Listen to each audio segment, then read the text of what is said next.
I'm going to tell you how I know that Andrew Wilson is critiquing a position that Oliver has and not saying this is an endorsement of his own beliefs. You compare me to a bigger right-wing streamer such as Andrew Wilson. Andrew Wilson routinely will have 5,000, 6,000 people watching him live. And that's if he's just doing a normal show. If he's doing something like Piers Morgan, he's going to have all the people that are watching on his channel live, plus all the people that are watching on those other platforms, whether it be Steven Crowder, Piers Morgan, whatever. Nonetheless, you can see that there are a lot of eyeballs on him. And that's not just live eyeballs. That's people that are watching clips afterwards. I would suggest that probably in any given month, Andrew Wilson probably has 1 million independent people that see some form of his content, whether it be a 30-second clip from whatever, or they tuned into his live stream, or they were a lefty that was watching him on whoever's channel he was debating against. Once you achieve that level of success, there's a huge target on your back, particularly if you are talented. The escalation from people on the left will increase as they feel that you're more of a threat. So if they think that you're a good debater or a good advocate for policies or culture that they dislike, that increases the intensity of the actions that they will take. As you reach more and more people, that increases the intensity of the actions that they will take. Now, why do I bring this up today? Because Andrew oftentimes finds himself in this position where he's a guy just last week or the week before, I think it was last week, he heads out to California, is on the Whatever podcast, and he's doing like 5 debates in 5 days. Some of them 4 hours long. That's 20 hours of continuous talking. Now, what would happen if someone clips 1 minute of that 20 hours and tries to make it look misleading in order to smear you, and now there's an entire group of people that think that you're one of the most heinous people imaginable, and they're willing to do anything to take you down. When you see a clip of someone saying something that sounds incredibly heinous, you should always think to yourself, what is the context around this? I'll give you a few examples. I had a friend one time, someone I trust, someone who's not dumb, but someone that's a little older and maybe doesn't know the context of sort of a lot of the online community. They did not know who the Babylon Bee was, or maybe it was The Onion. And they saw an article that said, Nancy Pelosi rips Bible in half at Trump's State of the Union speech. Now, of course, the truth was Nancy Pelosi stood up behind Trump after the State of the Union and ripped his State of the Union speech in half, which was a childish, stupid look on its own right. But the satire was she ripped a Bible. Of course, the reason this is a funny joke is because she's quite secular and not very Christian, despite what she may claim. And so it's just showing sort of her evilness. So when this person that I care about, who's not dumb, said, Rob, did you see that Nancy Pelosi ripped a Bible in half? Did you see this article at the State of the Union? I was like, yeah, that didn't happen. I watched the State of the Union. But what you should do when you hear something like that is say, okay, one, does that sound like a physical feat that a 70-year-old woman could accomplish? Probably not. But secondly, take that aside. What's the utility in that? Forget about the morality. What's the utility? Like, if Nancy Pelosi really hates Christians, what's the utility of doing something like that at the State of the Union in front of the world to see? That could only harm her. And so it's not that that couldn't have theoretically happened, but you should say, okay, that sounds absurd. Let me see what's going on here. Of course, you did a little digging. You would realize, where did you read this from? The Babylon Bee. Oh, yes. Well, now let's get back to Andrew Wilson. After the debate, Oliver decides, I believe it was him himself, that he was going to selectively clip about 1.5 to 2.5 minutes of something that Andrew Wilson said involving SA. Now, again, because of YouTube's terms of service, I'm not going to use the words that you may think would be the easiest to determine this. But when I say SA, that's initials for a type of assault of the nature that is as heinous as you could imagine. In most cases, we're talking about a man doing it to a woman, though certainly it could be otherwise as well. So hopefully SA will suffice what I'm talking about to not run afoul of the YouTube censors. Oliver clips this out of context to make it seem as if Andrew is saying that it's okay, that women like it, so it's not really SA. Now, I actually was first made aware of this clip by my wife. My wife's not real big into watching political content. She'll watch me just to see if I'm making a fool of myself up here. So my wife, who probably hasn't watched a lot of Andrew Wilson content, she knows who he is. She's seen him talking with me. And she's like, yeah, like friends of mine sent me this clip. She's like, it's clear that this is being taken out of context. Now she knows this like immediately. So I hadn't seen the clip. And I have not watched the full debate, nor have I watched the full context. I've just watched the clip. And I'm going to tell you, first what we're going to do is watch the clip, and I'm going to tell you how I know that Andrew Wilson isn't defending SA. He's not saying that women deserve it, women like it, or if women have an orgasm, that proves that it wasn't really SA.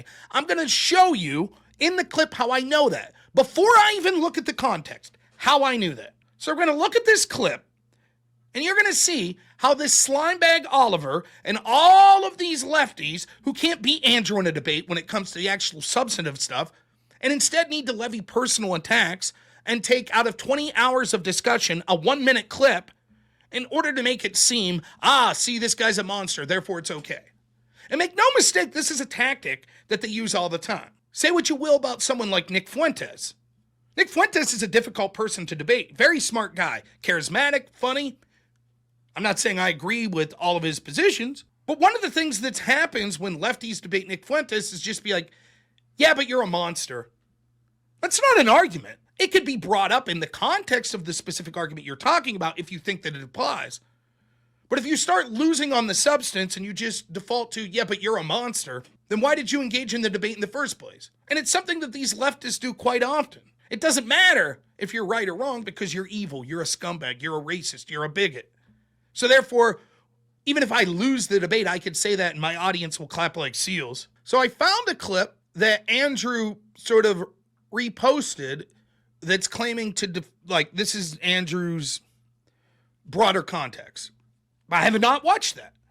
I've only watched this clip that I'm about to show you in various forms.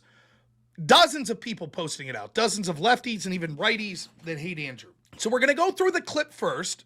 And someone correct me if I'm wrong. I do believe that the opponent that Andrew is debating here, this Oliver character, originally clipped this. And then people were getting it from his channel. I could be wrong, and if so, I apologize to Oliver. If it was just other people clipped this segment. All right, here we go. I'm going to tell you how I know that Andrew Wilson is critiquing a position that Oliver has and not saying this is an endorsement of his own beliefs. Like certain people, it's like, okay, dude, yeah, I guess you could make the case that, grape is bad for certain people. No. Right there, I know. Right there out of the gate. Absolutely 100% know that Andrew's about to say what he's saying isn't something that he's personally endorsing. Let's play that again. That took me 9 seconds. Let's go back and play it again and see if you can figure out why. Like certain people, it's like, okay, dude, yeah, I guess you could make the case that, grape is bad for certain people. No. Now, people watch this clip, and they think that this is about the argument that Andrew's about to make. It's his argument, that he's saying, this is what I think. You could say, well, that's because he said people could watch the clip, and they could say that it's bad for certain people. So he's not saying me, he's saying they. That's not even it. It's not even saying I guess. It's his facial expression and his tone of voice. Right? Yeah, I guess people could watch this and they could say, right out of the gate. That's a tell. Now, admittedly, it's because I know Andrew. He's not big on the filler word like. When he's saying that, much like when I would say that, he's sort of doing an impression of what a dumber person or a lefty would say.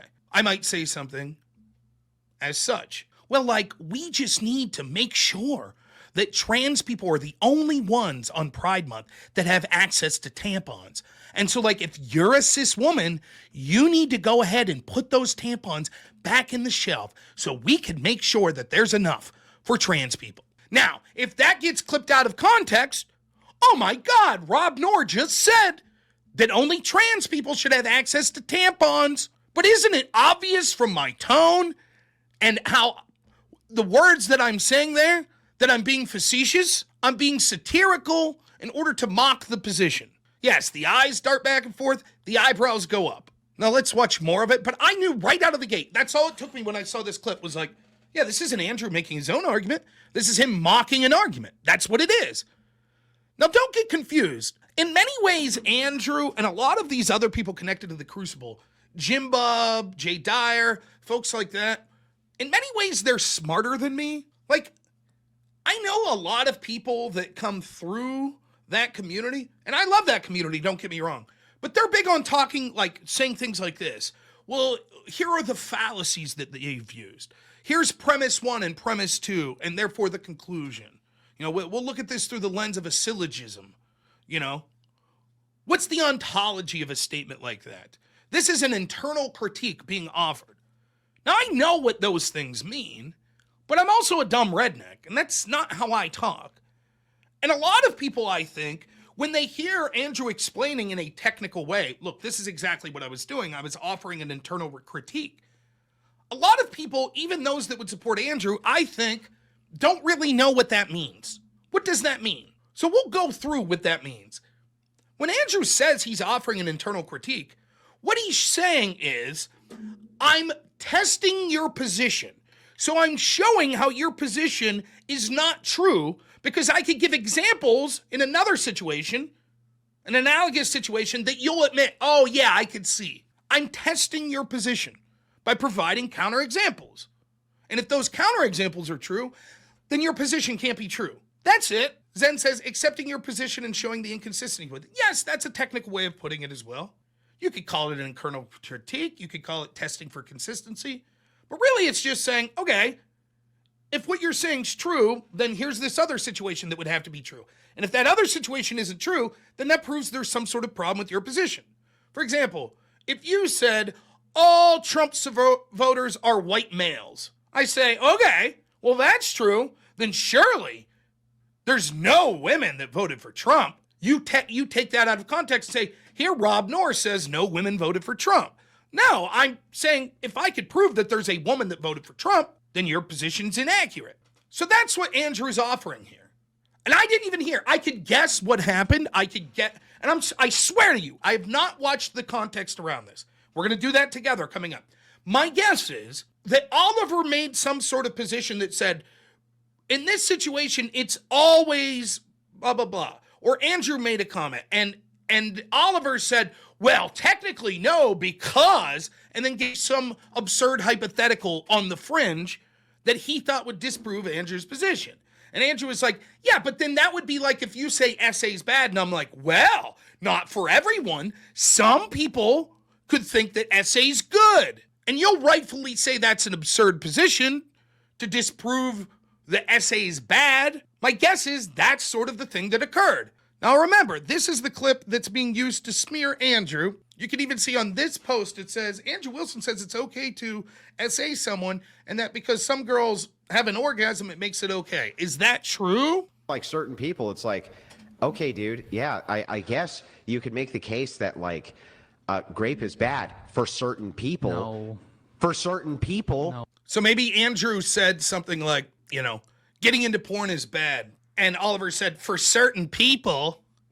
And Andrew's like, right, we can say that about SA too. And you can see the absurdity of that. Oh, it's bad for everyone. No, it's only bad for certain people. Here, Andrew. like there's women, you agree, who have orgasmed during SA. That has nothing to do with whether it's SA. Bro. That has nothing to do with whether it's SA. Are you kidding me? Bro, I didn't say whether or not it's SA. I said during SA. What does it have to do with anything? Well, bro, if that's the case, right? You can't tell that Andrew's being facetious right now? You can't tell? Bro. Is that how Andrew talks? Right? Was it bad for them? Yes. Why? Absolutely. Why? Because there are overriding harms than just orgasm. I'm not saying that's not the case. What? Perfect. So then here's the case then. The case is like when you... Now Andrew switched back. You could tell just from the tone of his voice, he switched back. He's like, yes, exactly. That's my point. So just because some people have something that you might theoretically say shows sign of something, a positive outcome. You have an orgasm. There are overriding facts that mean even if that happened, that doesn't matter. There's other negative consequences that are far worse. Andrew's like, perfect. That's the point that he's trying to get to. You say for some people, right? The reason you keep saying that is because even though it's the vast overwhelming majority of people, you want to like create this little minutia outlier, right? Right. And this is what I'm saying. Andrew probably said something like porn is bad for people or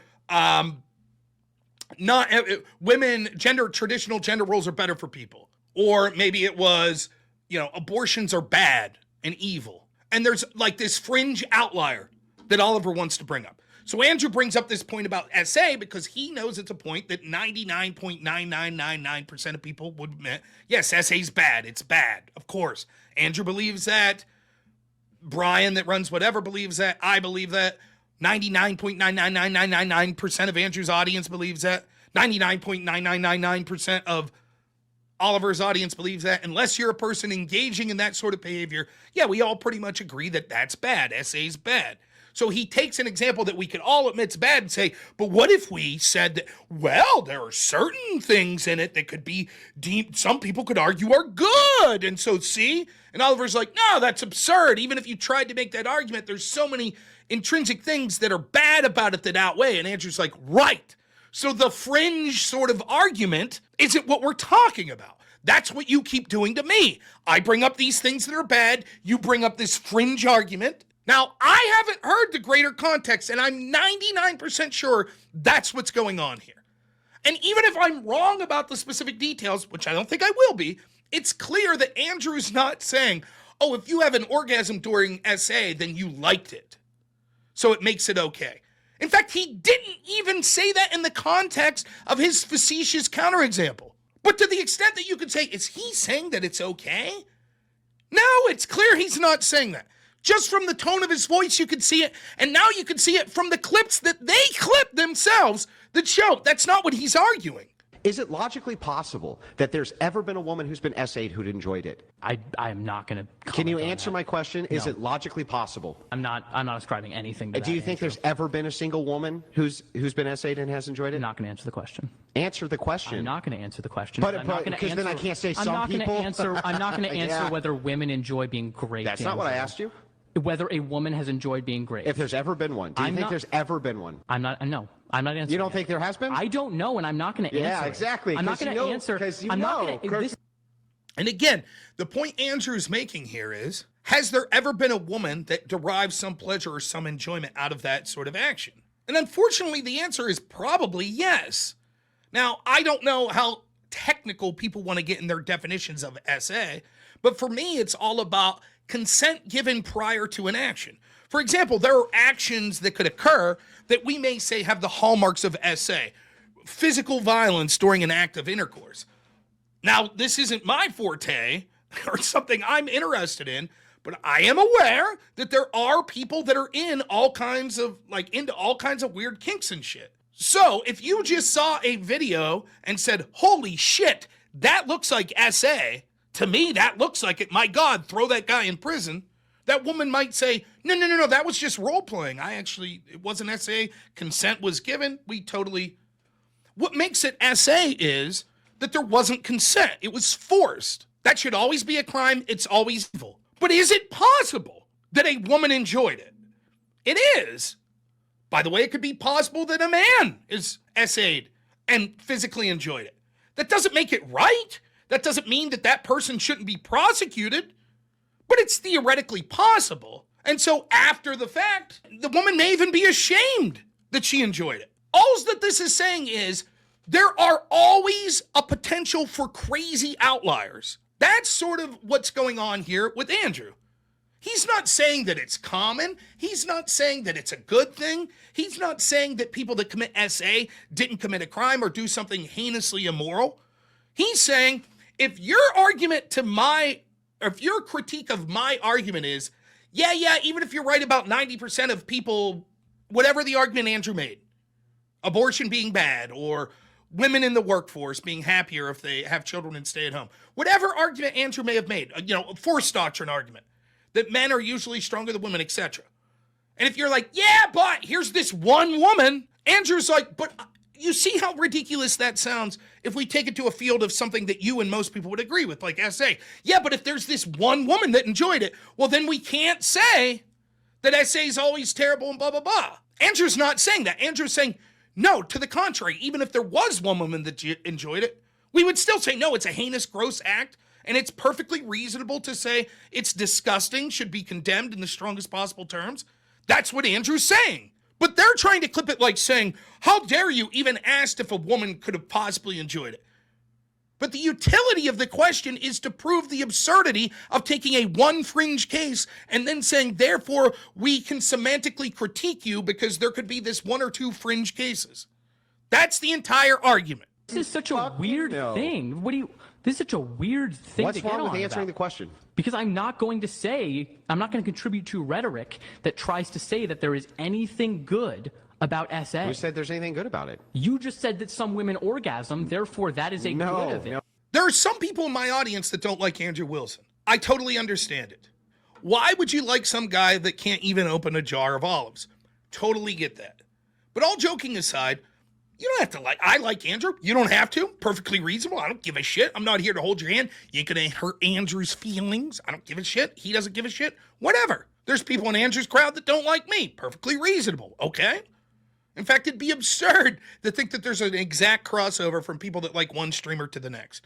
If you're a free-thinking person, you'll never find someone that you 100% agree with on any, let alone a political party, a cultural point, etc. So if you're in my audience and you don't like Andrew, and you'd have a proclivity to say, yeah, I want to think the worst of him, or maybe you're a lefty that's hate watching me and dislikes Andrew as well. After watching that clip with me explaining it, is there any doubt in your mind that Andrew Wilson was actually saying SA can be good and women enjoy it? Is there anyone watching that thinks that's what occurred? You could hate Andrew. You could even say it's a stupid argument. There was other analogies that Andrew could have brought up that would have been far simpler and less controversial. You could say Andrew ought to know better because he ought to know that there are going to be people looking for clickbait garbage that they could use to smear him. Those are more valid criticisms.